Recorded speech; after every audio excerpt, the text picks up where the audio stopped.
デンジ君はさ、田舎のネズミと都会のネズミ、どっちがいい? 안녕하세요. 모두의 명작팀에 새로 합류한 세리입니다. 이번에는 체인소맨 레제 편을 진짜 재밌게 본 제가 소개해보겠습니다. 먼저 레제의 나이는 15세에서 17세 정도로 예상되는데, 이는 모르모트가 대중에 공개되었을 당시 어린 아이로서 사진 속에 등장했을 가능성이 높아 덴지의 또래로 많은 팬들이 유추하죠. 레제의 키는 덴지보다 살짝 작지만 160cm는 넘을 것 같고 슬렌더 타입의 미소녀입니다. 그녀는 후타미치라는 이름의 카페에서 알바를 하는데, 이는 자신의 정체를 숨기고 평범한 소녀를 연기하기 위한 활동으로 레제의 진짜 정체는 소련이 고아를 모아 국가에 충성을 다하도록 만든 전사인 모르모트의 멤버죠. 그녀는 덴지의 심장을 노리고 의도적으로 접근해온 소련의 공작원이었습니다. 레제와 덴지는 비가 내리는 날에 공중전화 부스에서 만났는데요. 부스 안에서 레제는 덴지의 얼굴을 보고서 죽은 우리 집 개와 닮았다며 갑자기 울음을 터뜨리죠. 덴지는 우는 레제를 위로해주기 위해 꽃을 토엔에 건네주고, 꽃을 받은 레제는 화사한 미소로 화답합니다. 그 미소를 본 덴지는 첫눈에 반해버렸죠. 그녀는 꽃의 답례로 자신이 일하는 카페로 초대하는데, 덴지는 레제보다 먼저 카페에 도착해 있었고, 레제는 덴지를 보고 웃으며 커피를 대접합니다. 커피의 맛에 표정을 찡그리는 덴지를 보며 즐거워하고 デンジ君みたいな面白い人、初めて! 라며 웃기까지 하는데요. 자신을 보고 웃는 레제를 보며 덴지는 완전히 날 좋아하잖아! 라고 마음속으로 외치며 좋아하는 마키마 씨에게 도움을 요청할 정도로 레제에게 푹 빠진 것 같아 보입니다. 마키마, 파워, 히메노 선배 등 체인소맨 세계관은 개성적인 여성이 많은데요. 레제는 평범해 보이지만 사랑스럽고 발랄한 성격으로 덴지뿐만이 아니라 독자들까지 사로잡았습니다. 덴지는 마키마와 레제 사이를 고민하다 속옷 차림을 망상하는 장면도 등장하죠. 여러분은 마키마와 레제 중 누가 더 좋으신가요? 레제가 알바하는 카페를 일주일 내내 방문한 덴지는 レゼとなら学校行きたかったかな。 라고 말합니다. 그 이야기를 들은 레제는 심야 학교 데이트를 제안하는데요. 학교에 가본 적이 없는 덴지에게 간단한 산수나 영어 단어를 알려주고 수영장에서는 수영하는 방법을 알려주게 됩니다.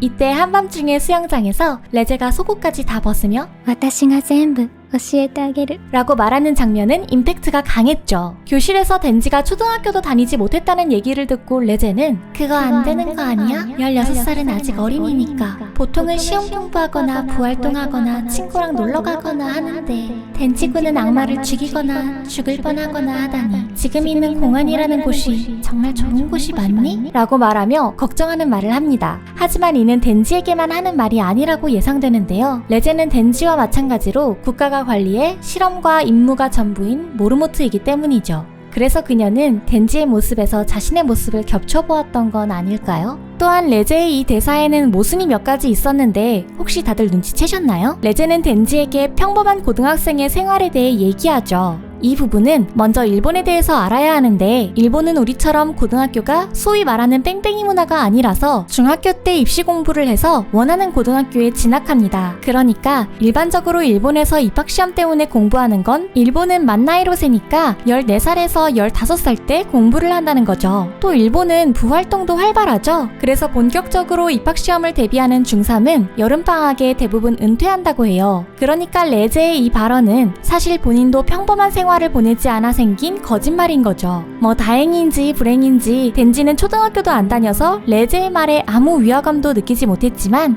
오히려 평범한 게 어떤 건지 알려주는 레제를 더 좋아하게 되었고, 참고로 이 복선은 이야기 결말부에서 그녀의 대사 나도 학교에 간 적이 없었다는 대사를 통해서 회수되었죠. デンジ君はさ、田舎のネズミと都会のネズミ、どっちがいい?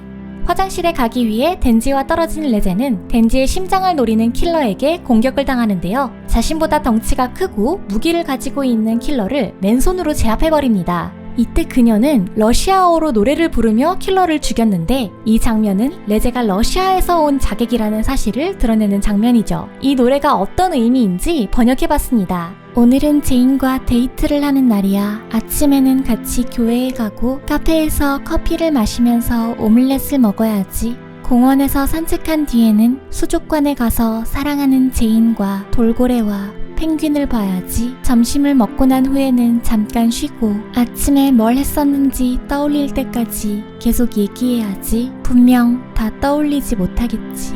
그리고 밤에는 교회에서 잠들어야지.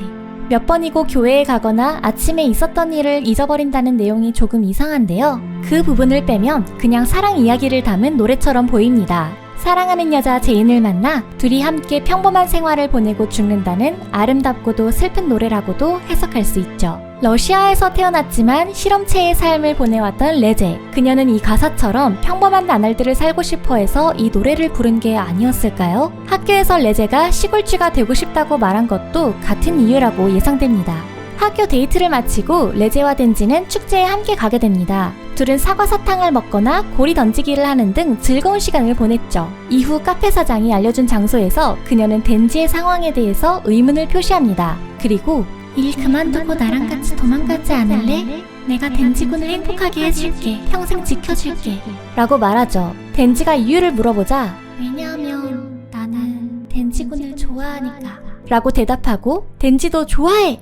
라고 대답했지만 일에서도 인정받기 시작해서 재밌어지고 있으니까 이대로 계속 일을 하면서 사귀고 싶다고 말합니다. 그 말을 듣고 레제는 나 말고 좋아하는 사람 있지 라고 말하며 불꽃놀이가 터질 때 키스하는데요. 이 키스씬은 체인소맨에서 특히 아름다운 명장면이죠. 하지만 여기서부터 상황이 급변하기 시작합니다. 레제는 덴지와 키스하며 혀를 물어뜯었습니다. 덴지는 당황하면서도 가슴에 스타터를 당기려고 했는데요. 그녀는 바로 덴지의 손과 목을 베어버립니다. 덴지에게 미안하다는 사과를 건네며 다시 한번 키스하고 デンジ君の心臓もらうね 라며 진짜 목적을 밝히죠. 하지만 덴지와 임시 버디 상태였던 빔이 구해주면서 저 녀석 밤이야! 라고 외치며 레제의 정체를 밝히는데요. 빔은 공안에 소속되기 전에 밤과 접촉한 적이 있었던 모양입니다. 레제는 빔이 도망치자 초커의 안전핀을 뽑아 악마로 변신해 그들을 추격하기 시작합니다. 이것은 덴지가 레제의 말을 거절해서 시작된 일인데요. 나 말고도 좋아하는 사람 있지? 라고 말한 레제의 질문에 대한 대답이 그녀를 2번 거절한 셈입니다.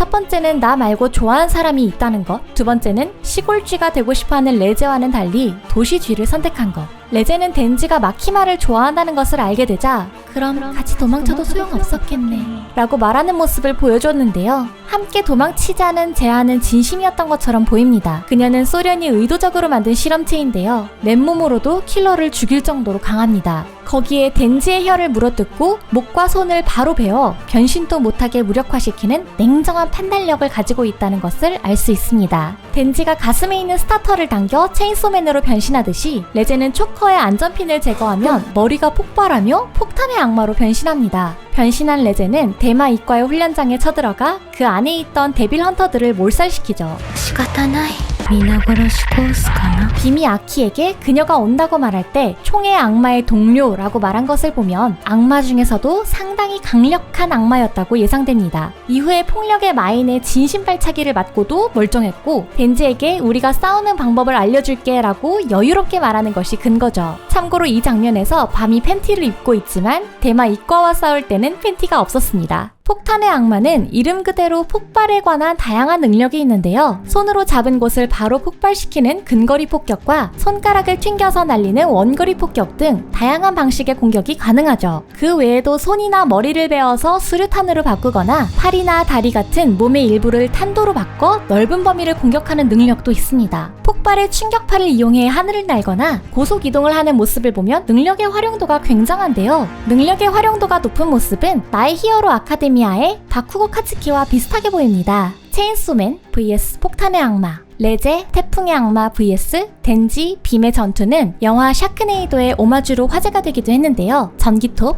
상어, 태풍, 폭탄이 한꺼번에 등장하는 원작의 제목이 바로 샤크네이도입니다. 태풍의 악마를 처치하는 장면에서 레제의 약점이 나타나는데요. 바로 물속에서는 폭발할 수 없다는 것입니다. 극장판에서는 원작보다 스케일이 커진 태풍의 악마가 전기톱에 썰렸을 때 주위 일대가 핏물로 물바다가 되어버린 장면이 등장하는데요. 이후에 레제가 덴지와 빔을 공격할 때 둘이 핏물 바닷속으로 피신하자 폭탄의 위력이 급감하는 장면이 등장합니다. 약점을 파악한 덴지는 마지막 결전에서 레제의 몸에 체인을 감아 바닷속으로 함께 뛰어드는데요. 가라앉는 장면에서 수영장에서 놀던 두 사람의 모습이 등장하죠. 이는 평범한 소녀이고 싶었던 레제의 진심을 표현하는 연출로 보입니다. 이후 해변가로 올라온 덴지는 레제를 구해냈고 깨어난 레제는 덴지에게 전부 연기였고 거짓말이었어. 너무 시간을 들인 탓에 실패했으니까 혼자 도망치겠어. 라고 말하고 도망치려고 하죠. 덴지의 같이 도망칠까? 라는 제안에 레제는 키스하며 받아들일 것처럼 보였지만 방심한 덴지의 목뼈를 부러뜨리고 그 자리를 떠나는데요. 덴지는 그녀의 뒤에서 그 카페에서 기다리고 있을게! 라고 소리치는 모습으로 두 사람의 싸움이 끝납니다. 레제는 도망치기 위해 신칸센을 타려고 했지만 덴지에게 받은 꽃과 같은 종류의 꽃을 받아 마음이 바뀌어 그녀는 덴지가 기다리는 카페 후타미치로 이동하기 시작하는데요. 카페에 가까워질수록 레제의 뺨이 붉어지고 덴지와 함께할 때 보였던 표정으로 변합니다. 카페를 눈앞에 둔 골목에서 뛰어가려 했지만 갑자기 쥐떼가 나타나며 마키마가 나타나 나도 시골쥐가 좋아 라고 이야기하는데요. 덴지와 레제를 마키마가 작은 동물들을 이용해 감시하고 있었음을 드러냅니다. 그 카페에서 기다리고 있을게 라는 정보를 수집해 매복한 셈이죠. 레제는 핀을 뽑으려고 했지만 함께 있던 천사의 악마에게 가슴을 관통당합니다. 남은 힘으로 초커의 핀을 뽑으려고 했지만 마키마에게 막히고 덴지의 뒷모습을 바라보며 숨을 거두죠. 이 사실을 모르는 덴지는 꽃다발을 들고 카페에서 기다리고 있었는데요. 덴지에게 카페 사장은 그 애는 너무 귀여웠고 사는 세계가 달랐다. 언젠가 덴지에게 딱 맞는 여자가 나타날 거야 라고 격려해줍니다. 하지만 그 말을 들은 덴지는 침울해하는데요. 그때 카페 문이 열리고 레제가 온 줄 알고 기대했지만 파워가 나타나 덴지가 들고 있는 꽃을 내게 바쳐라! 라고 소리치죠. 그러자 덴지는 꽃을 먹기 시작하며 레제 편이 막을 내립니다. 만약 레제가 카페에 도착할 수 있었다면 둘은 함께 도망쳤을 가능성이 있습니다. 이유는 레제와 덴지 그리고 카페라는 구도가 두 사람의 티타임이라는 연애소설에 나온 구도와 비슷하기 때문이죠. 소설 주인공의 이름인 제이는 레제편 43화의 제목이자 레제가 부르던 노래에 나오는 여성의 이름입니다. 소설은 카페에서 만난 두 사람이 서로에게 끌리다가 결국 처음 만났던 카페에서 이어지게 되는 평범한 연애소설인데요. 레제와 덴지 역시 카페에서 친해졌고 마지막에 만나기로 한 장소도 카페였습니다. 만약 레제가 잡히지 않고 카페에 도착했다면 서로 이어질 수 있지 않았을까요? 레제 편은 작가 후지모토 타츠키가 오시 마모루 감독의 인랑이라는 애니메이션 영화를 참고했다고 밝혔습니다. 인랑은 치안부대 청년이 반정부 게릴라 소속 여성 K와 만나 사랑에 빠지지만 사실 이 여성은 공안이 보낸 미인계였다는 내용의 영화인데요. 체인소의 악마의 심장을 가진 일본의 데빌 헌터 덴지와 러시아의 공작원인 레제가 임무로 접촉해 미인계를 사용했다는 설정이 매우 흡사합니다. 참고가 된 인랑에서도 K는 처음에는 명령 때문에 접근했지만 점점 진심으로 주인공에게 호감을 느껴 함께 도망칠 것을 제안하죠. 궁금하신 분들이라면 애니메이션 영화 인랑도 한번 봐보는 것을 추천해드립니다. 이 작품을 참고했다는 작가의 말을 근거로 레제의 도망치자는 제안은 진심이었다고 추측할 수 있는데요. 해변가에서 시간을 너무 들였다고 말한 장면은 몇 번이고 덴지를 죽일 기회가 있었지만 놓치고 계속해서 만나는 동안 진짜로 좋아하게 돼버렸다 라는 뜻이 아닐까 예상됩니다. 레제는 천사의 악마에 의해 죽게 되는데요. 1부 마지막에서 마키마의 부하가 된 상태로 재등장합니다. 무기 인간들은 덴지처럼 피를 받아 악마화 액션을 취하면 부활하는 특징이 있는데요. 아마도 레제는 마키마의 작전에 필요했기 때문에 회수에 지배한 것이 아닐까 싶습니다. 재등장한 레제는 무기 인간 중 한 명으로서 체인소맨과 싸웠을 뿐 눈에 띄는 활약은 없었는데요. 아름다운 퇴장을 한 레제가 마키마에게 세뇌당한 채 재등장하고 눈에 띄는 활약도 없었던 것은 독자 입장에서는 최악의 결말이었습니다. 지금까지 체인소맨 IP와 관련 커뮤니티를 부활시킨 1등 공신으로 평가받는 레제에 대해 이야기해봤는데요. 담당 성우 우에다 레이나의 열연으로 레제라는 캐릭터를 좋아하게 될 수밖에 없다는 호평을 받았습니다. 여러분은 체인소맨에서 어떤 캐릭터가 가장 마음에 드시나요?